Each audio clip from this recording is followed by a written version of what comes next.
Hey, good morning. Kevin here with Apple Drains. Today we're in Concord, North Carolina, working on a backyard drainage situation. We're going to be adding some catch basins as well as controlling the downspouts of this property. So what we've done is we've laid plastic down. We're currently in the process of removing the grass as well as running our first run. Kind of in our work area, we've already found the cable line. So anytime you see that cable line or that orange marking on the ground, you want to go slow. Once you've exposed the wire, it's pretty easy to pull it up most times. If you get to a situation where you can't pull it up anymore, just kind of take a step back and start working on the area around it, excavate. It looks like this kind of goes out of our ditch, but that orange line is really close to our work area. So we're going to take our time as we kind of work our way through this section. Once we kind of make the bend and turn the corner, it's going to be a straight shot all the way to the street. It's all in the prep work. Walking up on kind of the second part of our project here, we've got a low-lying area in the grass. He's got beautiful grass coming in. At one point, he kind of put a log over there by the fence, and that log really kind of prevented some of the water from collecting here. But what we're going to do is we're going to put a catch basin right there in the low spot, and we're going to trench all the way over this way to a drainage ditch at the rear of the property. There's going to be a lot of roots, a lot of things to kind of work our way through here. Hopefully we can go underneath and through some of the roots and not have to cut them all, but ultimately we're heading for that drainage ditch there. Third and final part of this project is going to be just simply digging a ditch in the rear of the property over to that drainage ditch again. You can kind of see that the natural runoff has really taken and snaked its way through the woods here. So what we're going to do is right here by this tree, we're going to kind of divert the water through the hillside. So we're going to dig a little ditch through here, and we're going to discharge into the drainage ditch at the rear of the property. Hey, good morning. Kevin here with Apple Drains. Today we're in Concord, North Carolina, working on a drainage system for a house in pretty regular neighborhood here. We're going to be collecting water from the roof through the downspouts, as well as adding a few catch basins to catch surface water. It's always important to remember that a main drainage line is going to be a solid pipe.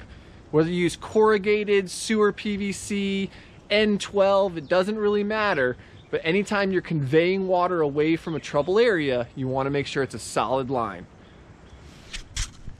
This is the same area that I showed you earlier in the video where our cable, TV cable, is going through the trench. So what we're going to do is we're going to work slowly and we'll work backwards towards the camera, clearing out the area to make sure that the cable's not there. A couple of tips or tricks. As you're working your way backwards, move slowly when you're lifting the shovel with all of the mud and roots that's collected on the shovel. As you lift, if there's any resistance, do not yank and pull up. Remove your shovel, excavate the area either by hand or just grab a little bit of a smaller piece of dirt, move it away, and slowly but surely you'll be able to excavate away from that cable and not face a $300 or $400 charge from the cable company. With a little bit of excavation, we actually found a second cable. So we actually have two cable lines that go through this area. What we can do is we can actually go to the cable box and see which one's connected currently.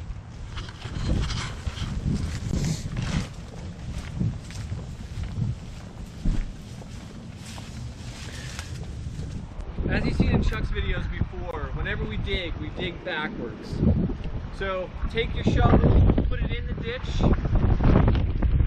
apply a little bit of weight, allow that dirt to come up, and just kind of pry it up and put it on your plastic. And we're going to do that all the way down this line, work our way backwards.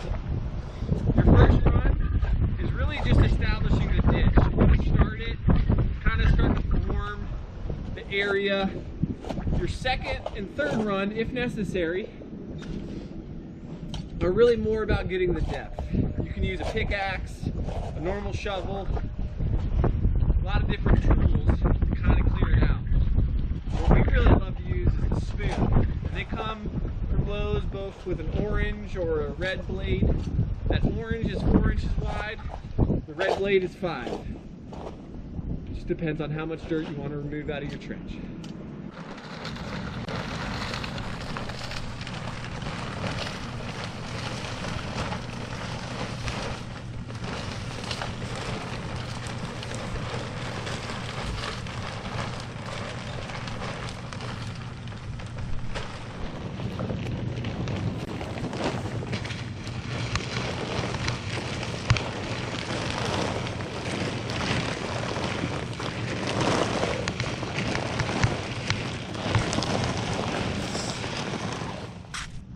So here we are, we're wrapping up day one.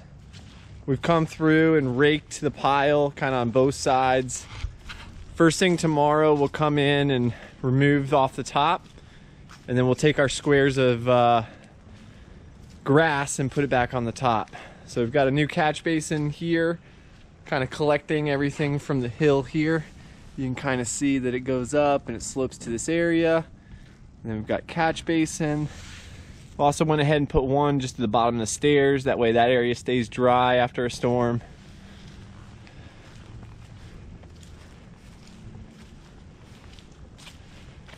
This is something that you can do yourself.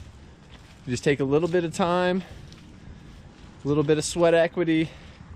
This is something that you could do at your own home, on your own time, with just a little bit of elbow grease. We've got our downspouts connected, one there on the corner, got two on the side.